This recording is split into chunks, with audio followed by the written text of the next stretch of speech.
We're back. Welcome to the second string. I'm Nick Bradley.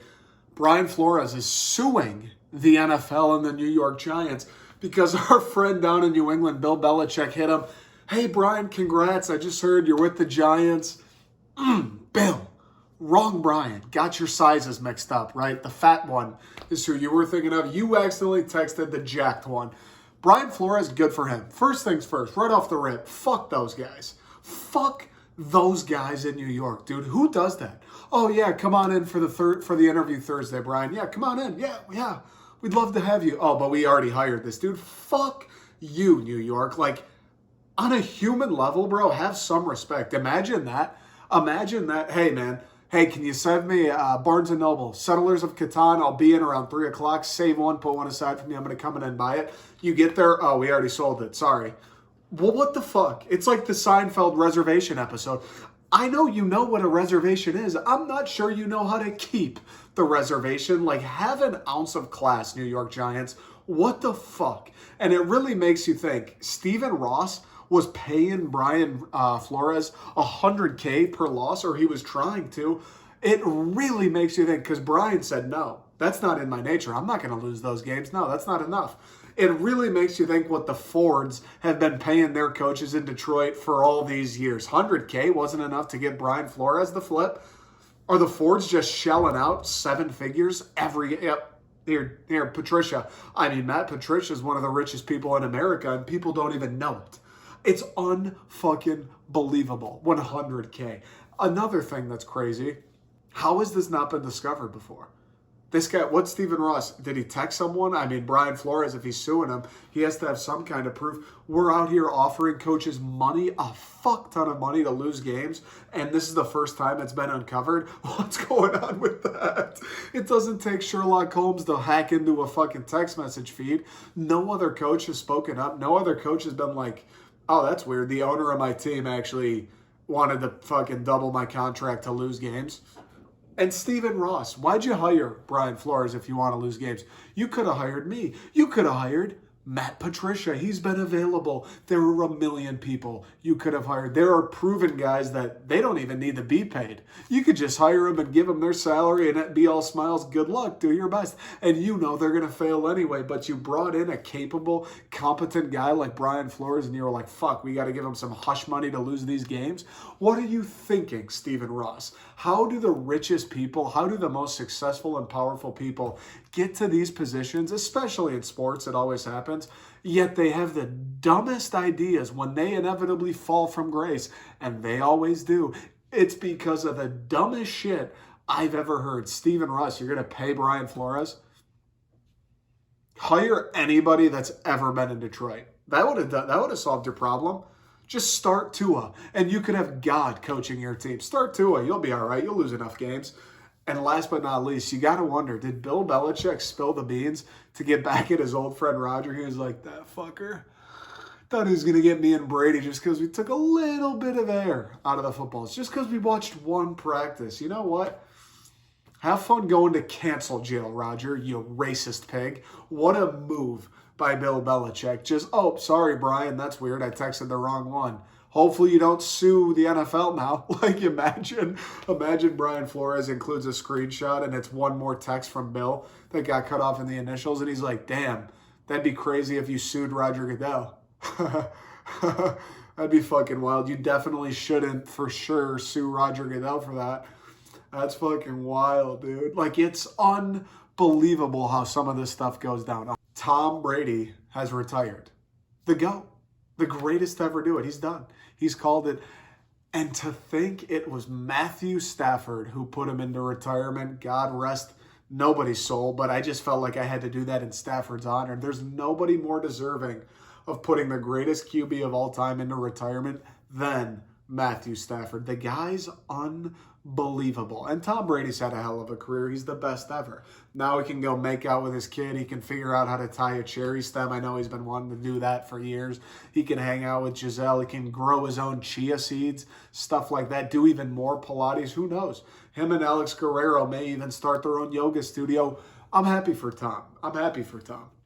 It is weird that he didn't say anything about Boston, though, right? Like, it's a little bit weird. Like, Nothing? You 20-something years there? You literally grew up there, not even a word. Your whole life, your whole career, TB12, everything happened in Boston because of the fans, because of the support, because they're so fucking crazy and the Patriots are so crazy about winning. Everything. Thanks, Tampa. Have a good one.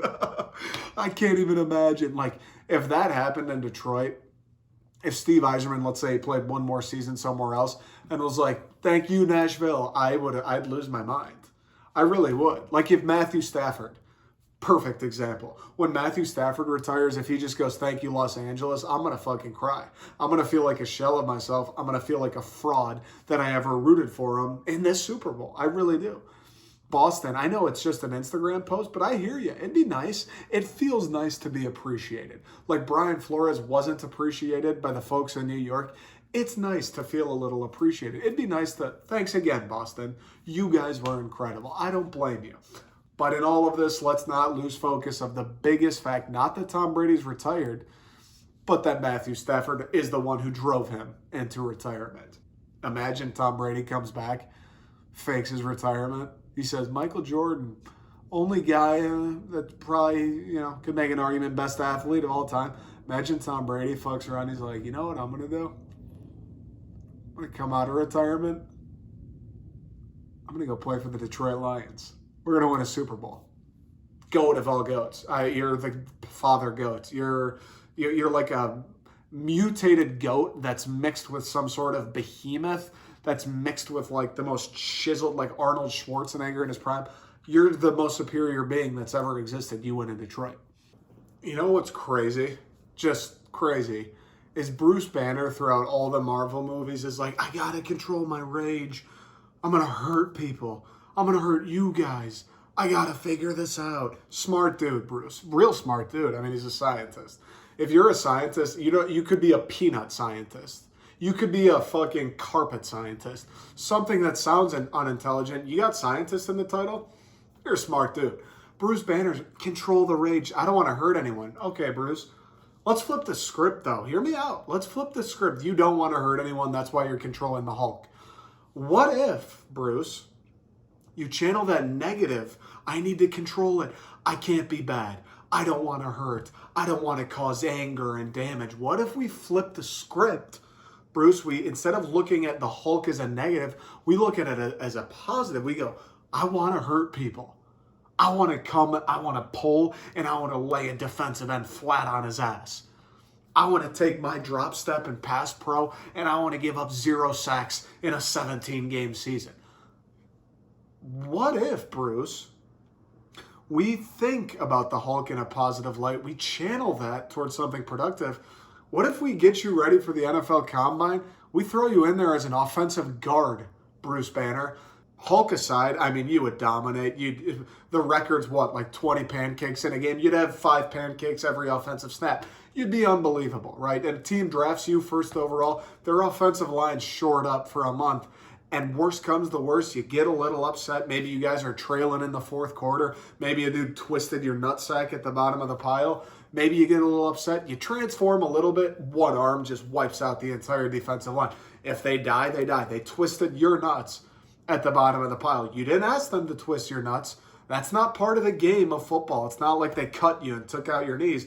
If you killed them in that case, that's 15 yards. They're twisting your nuts at the bottom of the pile. They said some things about your mother. They said some things about Scarlett Johansson. It's probably fair you give them a slap. You'd be an unbelievable all offensive guard. You're guaranteed in Canton, right? You'd be famous for saving the world on the weekdays, and then on the weekends, you're pushing the nose tackle back into the goalposts. It's a win-win, Bruce. It's productive. You make a little cash. I know you're kind of a non-possession squalor guy, scientist. As great as it sounds, as smart as you are, doesn't always pay the best. You make some cash. You move guys around. You channel that anger. You channel that green man stuck inside of you into productivity. And granted, you probably can't go full Hulk all the time because, listen, they don't let you guys smoke weed. They're definitely not going to let you transform into some celestial mutated being. That's not going to fly with Mr. Goodell. But maybe you can work something out. Hey, Raj, Imagine the ratings when I put J.J. Watt 6 feet into the dirt, right? Imagine the ratings when I decapitate the guy who tries to hit my quarterback. Like, Roger could work with you there. You get you on the Cowboys, Bruce Banner. Now all of a sudden there's the killing cowboy. That's one. We don't want you to kill people, but they twist your nuts. You swat them into oblivion. Just the thought. You're always getting so upset. I can't control it. I'm going to hurt people. Flip the script. Make it positive. I want to hurt people. I want to come as a pulling guard and just send that kid into next Tuesday, right? I know he's a rookie. I know he's only 22 years old. I want to turn him into a pile of rubble, and I want to get paid $30 million a year while I do it. Not only that, but you'll go from being vilified, oh, the Hulk, the Avengers, they're vigilantes, they're no good. You'll go from being vilified to being a hero. One man blocks for all 700 of Ezekiel Elliott's touchdowns in one season. It is a win-win, Bruce Banner. Hear me out. I know the science gig isn't paying that well. I know Captain America and Iron Man, they got their weird thing going on. Just get away from it all. Go play a little football, blow off some steam. I know you've got the technique. You're a smart kid. You can learn the playbooks, make a little cash while you're doing it. What do you say, Bruce?